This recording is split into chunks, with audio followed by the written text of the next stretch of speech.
Okay, this is the last lesson in Unit 3 of Weimar and Nazi Germany. And this lesson focuses on why was there support and also opposition to the Nazis. Now, this was a topic that came up in last year's exam, the exams that weren't actually sat by the students. This would have been the topic that came up, and the two interpretations were basically about one saying that people supported the Nazis, and the other one saying that people opposed the Nazis.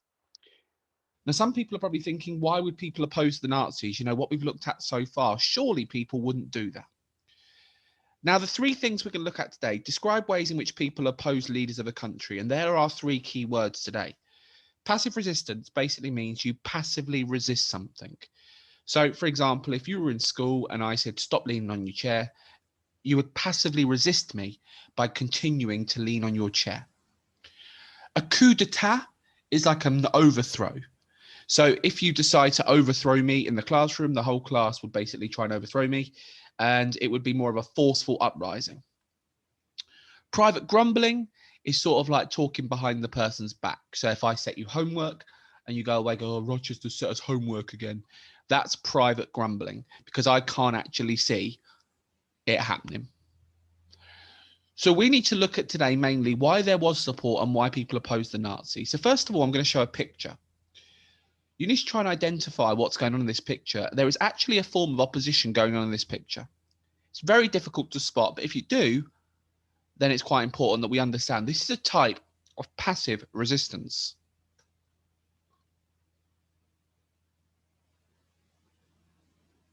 So what we see there is a scene of many people giving the Heil Hitler. And the type of opposition we have here is coming from this man here. Why? Because he's not doing the Heil Hitler.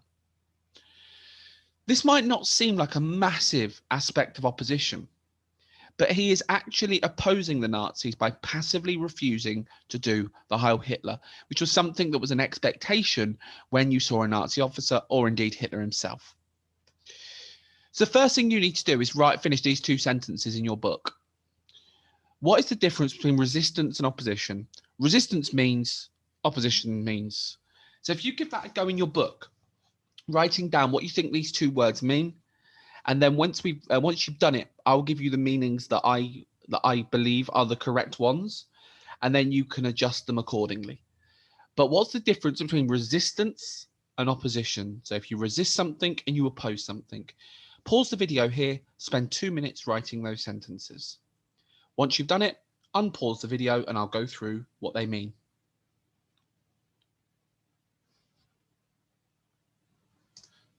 Right.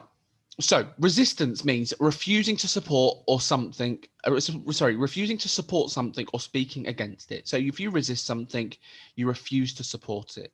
You refuse to, or you speak against it. So for example, passive resistance and private grumbling are types of resistance. And like, I'll give the examples again. If I told you to stop swinging on your chair in class and you continue to do it, you are resisting the teacher. Okay. If you go away and go, oh, you know, Rochester's set us homework again, I'm not going to do that homework, you are resisting the homework that's being set. If you oppose something, opposition means you actively work against something in order to remove it. So if you haven't got these in your book, write them down. The key thing you've got to understand here is that opposition was the main type of opposition that the Nazis faced was resistance, because there were very few people that would actively try to remove the Nazis. Yes, there were a few occasions where Hitler's life there was assassination attempts. However, that isn't in the dates of this course. So most of the opposition we're going to be looking at is resistance, passive resistance and private grumbling. So the first full task of the lesson, task 1, opposition faced by the Nazis. If you write this as a subheading and complete this close exercise, I will read it and then I will go through the answers. The Nazis had gained blank percent of the vote in the last election before they came to total control, which suggests a lot of people blanked them. However, there was still a blank of groups who did not support them. For example, blank did not like how Hitler tried to control religion. Young people did not like the blank regime that the Nazis tried to force them to do. Army officers tried to have Hitler blanked in 1938 and even told blank they would help them if they went to war. Old blank parties tried to continue, such as the SPD, who set up blank to campaign against the Nazis. The main type of opposition against the Nazis was blank opposition, meaning it was not obvious that it was happening. And the key words are abroad, arrested, Britain, 95, minority, churches, political, strict, supported, and passive.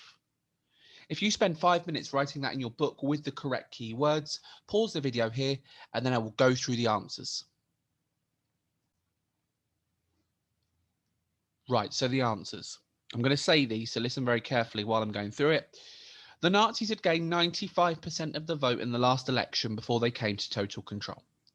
So obviously this was because after the Enabling Act, Hitler had political parties banned in July of 1933, which meant that the Nazis were basically guaranteed to get that percentage of vote, which suggests a lot of people supported them. However, there was still a minority of groups who did not support them. For example, churches did not like how Hitler tried to control religion. Young people did not like the strict regime that Nazis tried to force them to do. Army officers tried to have Hitler arrested in 1938 and even told Britain they would help them if they went to war. Old political parties tried to continue, such as the SPD, the Social Democrats, who set up abroad to campaign against the Nazis. The main type of opposition against the Nazis was passive opposition, meaning it was not obvious it was happening. There were still groups that didn't like the Nazis. However, there was not enough of a majority to make them a threat. The Nazis in themselves had an infrastructure that meant that the opposition that was being created was never going to be a significant threat to their rule. So that's the opposition that was faced by the Nazis. Task 2. In your book, I'd like you to write down, why did people not oppose the Nazis? And I want you to think of as many reasons why the Nazis were supported by the majority of the population. I want you to think, based on what we've done over the last 3, 4, 5 lessons, why did the Nazis get the majority of the people supporting them? Now, I don't want you just to write vague examples. I want you to write specific examples here. For example, Goebbels used propaganda and got rid of thousands of books that were written by non-Aryan people, such as Einstein and Sigmund Freud. So give specific examples. If you can aim for 5 to 7 examples, and then I'm going to go through some that I think are important, but look back on our lessons on terror, look back on our lessons on propaganda, look back on our lessons on things such as the Enabling Act. Why did people not oppose the Nazis? Spend 5 to 10 minutes on this and write down as much as you can remember. Once you've done it, I will go through what I think is important, but look back on the lessons that we've done. Look back on the lessons on why the majority of the people did support the Nazis. Right, so this is what you need to think about, why the population supported the Nazis, why they didn't oppose them. So, Goebbels had a very effective control of the media. Radios were mass-produced and Germans were bombarded with stories of how great the Nazis were every day. Remember, 70% of the population owned a people's receiver, which only gained signal from Germany. So it was like the people were being brainwashed, and they were supporting the Nazis because a lot of people genuinely believed what they were saying because the message was being enforced daily. The Nazis introduced many popular changes, reforms like national holidays, improving working conditions, and they created the Strength Through Joy movement. We're going to look at this in a later lesson in Unit 4. So if you're not sure what that means, that's fine. But all you need to know is the Nazis made people happier by introducing new reforms. The Nazis banned political parties. So after the Enabling Act, trade unions were also banned, and they also removed local politics, the Länder. They had total control, so people kind of had to support them. If they didn't, then they were opposing the only party that was in control. The SS and the Gestapo, the terror, could destroy people's lives if they didn't toe the line. Grumbles were tolerated, but if they became more open opposition, then the apparatus of the police state was to deal with it. The Nazis established a police state where neighbours spied and informed on each other, and severe punishments awaited anyone who went against the regime. Even children would inform on their own grandparents if they found out that they were openly criticising Hitler. That's how ingrained the brainwashing was in Germany. The Nazis reduced unemployment from over 6 million to under, I should say 100,000, not under one, under 100,000. So remember, Germany went into a depression after the Wall Street crash, and by 1932, there were 6 million people unemployed. Hitler promised to get that number down, and he did, from 6 million to 100,000. No German wanted to go back to the uncertainty of the Weimar period. So Hitler making these promises allowed people to have hope.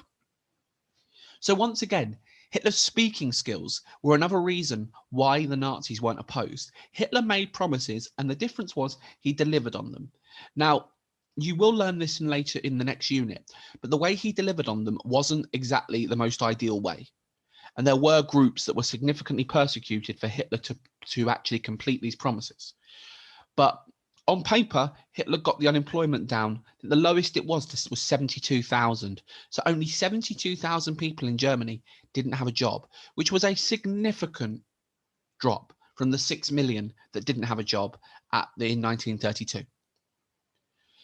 Censorship and propaganda stopped people receiving reliable information. Some of the extremes of Nazi policy were kept secret, and those who did suspect the Nazis had learnt not to ask questions because of fear of their own lives. And many Germans felt like there's nothing they could do about the Nazis because technically the German people had voted them in. Don't forget that by 1932, the Nazis were the biggest party. So millions of people actually voted for Hitler to come to power. So if anything, there was no reason to, well, one of the main reasons why the Nazis probably weren't opposed was because a lot of people genuinely, legally voted them in. So this is why the population didn't oppose the Nazis. And you could get a pretty nasty question. Explain why the Nazis weren't opposed in the years 33 to 39. You've got plenty there, and you also got plenty in the lessons that we looked at previously. On the last one, the Nazis were quick to change policies if they knew that people didn't like them. The Nazis were very flexible. They knew they had to have people on their side, especially groups such as big businesses. Right. The next thing we've got to look at is youth opposition, because we're going to look at youth opposition. Was it a success or failure? And then we're going to briefly look at religious opposition.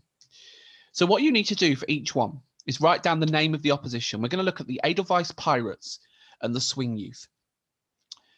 For each one, you need to write down what they opposed and how they opposed it, and why did the Nazis dislike them.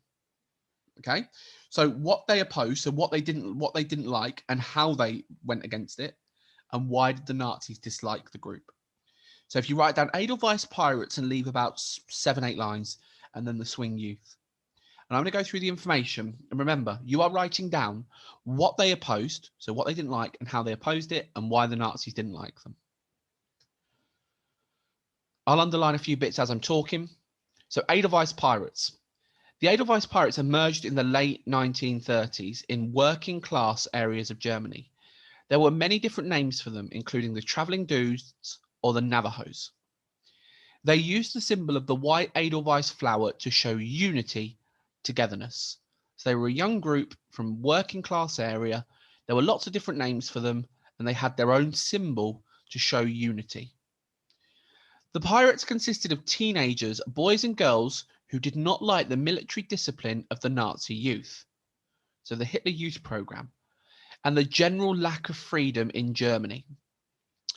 They chose to show their own freedom by growing their hair long and wearing American-style clothing, often wearing checked shirts and white socks.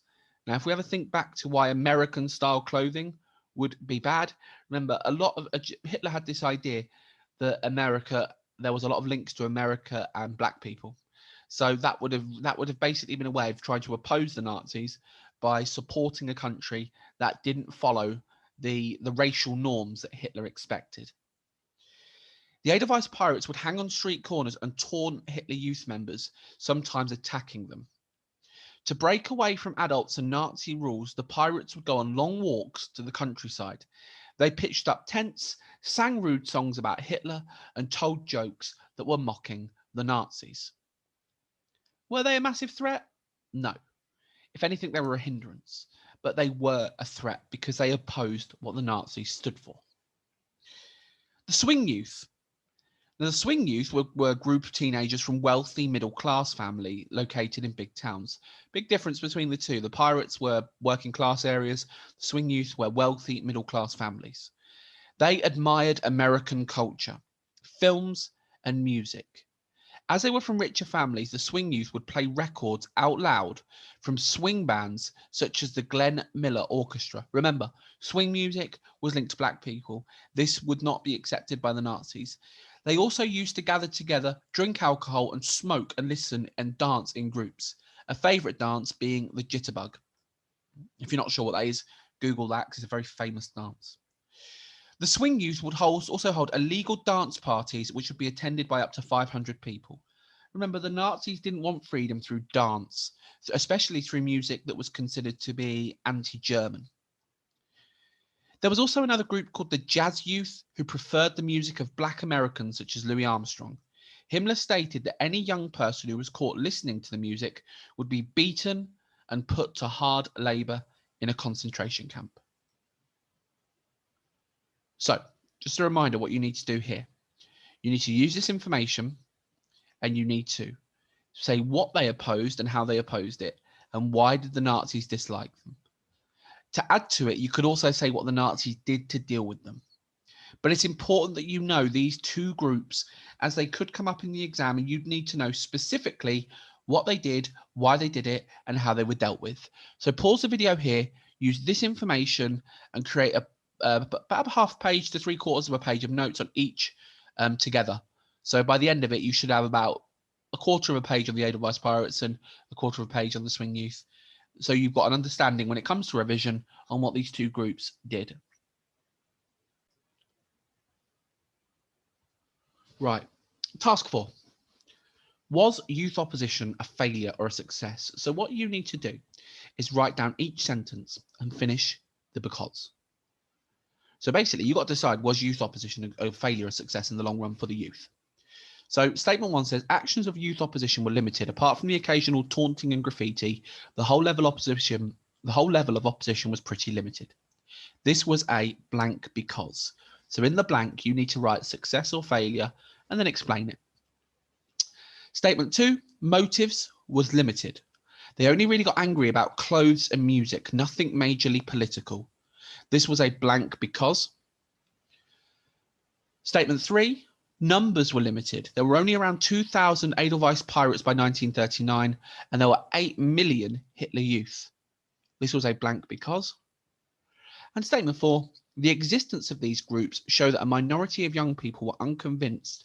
They posed little threat to the grand scheme of the Nazi Party. This was a blank because. So I'll remind you, for each one, write the statement out, write if it's a success or a failure, and then write an explanation as to why that is the case. Again, this will be 5 to 7 minutes. Pause the video here, and we'll move on to the last task, looking at religious opposition, something we've already looked at in the religion lesson that we did 2 lessons ago. Right, the last thing that we need to do today is we need to look at religious opposition. So there's a few religious oppositions that I'm going to go through. Ignore this table. What I'd like you to do is for each one that I go through, write down the name of the person or the group and just write 3 facts about them, about what they opposed, how they opposed it, etc. Some of these are outside of the date range, but it's still quite important that we have an understanding. The only one that you would have heard of is from our religion lesson is Martin Niemöller. So this is the first one we'll look at. If you write down Martin Niemöller and just write 3 facts as we go around about how he opposed the Nazis. So he was a Protestant who didn't like the Reich Church and German Christians. So he didn't like the church that the Nazis had set up as a way to bring together all of the Protestants in Germany, which numbered around 2/3 of Germany. He set up the Pastor Emergency League. Now, this meant that there were two Protestant churches in Germany, the Reich Church that the Nazis had set up, and the pastor and the confessional church that he set up, which meant that it led to 6,000 pastors who were like the preachers, the priests, joining the confession church, which opposed the Nazi Party. Hitler didn't agree with this level of opposition, and by 1938, Niemöller was put in solitary confinement in Sachsenhausen concentration camp.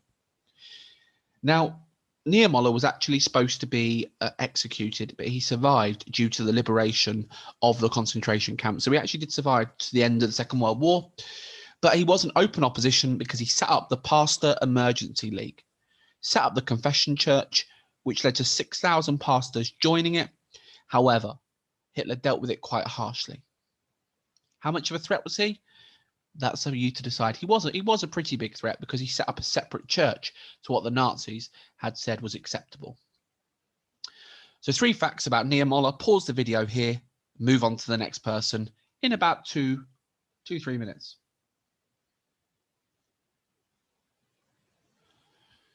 The next one, again, it's really short. You don't need to know a massive amount about them because they're not within the date range. But you got Paul Schneider, who was a Protestant pastor.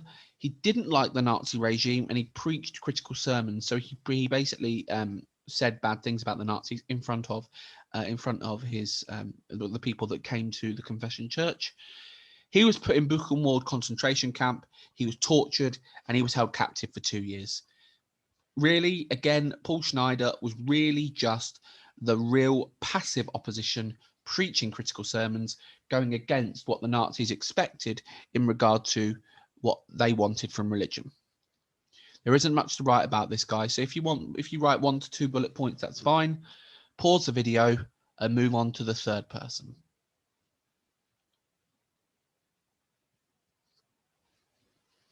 The biggest mistake that people make with this next person is confusing him with the guy that came up with the theory of opposites.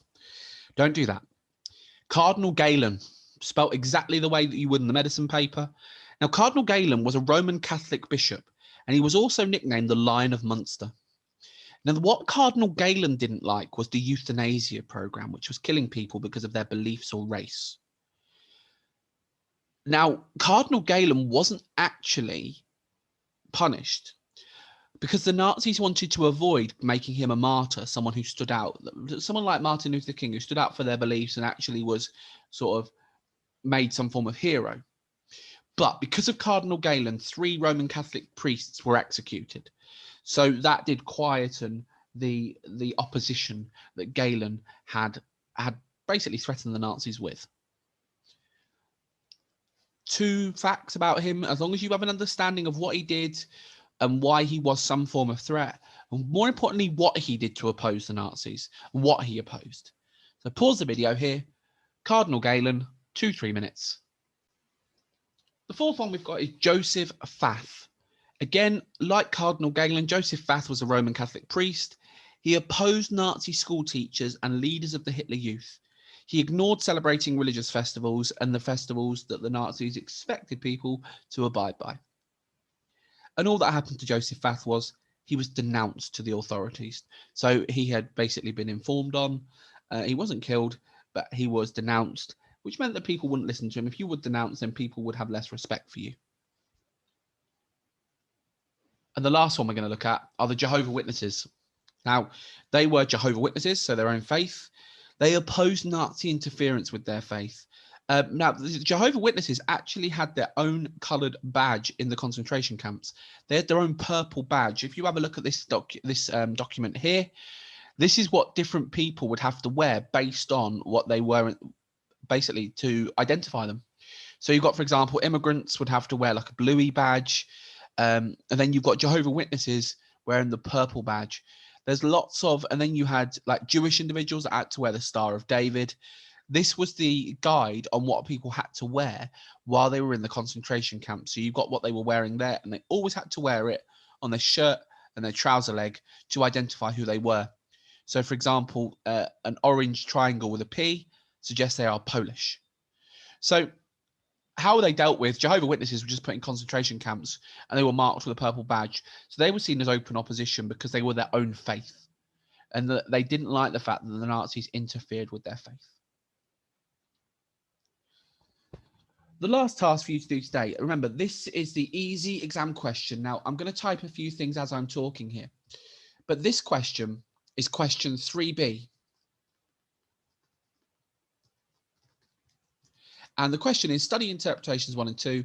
They give different views about the extent of support for the Nazi regime. What's the main difference between these views? So I want you to answer this question in your book. And remember, the way in which you do this question is you give the message. Well, actually, before we go on to that, what's the main focus on this question?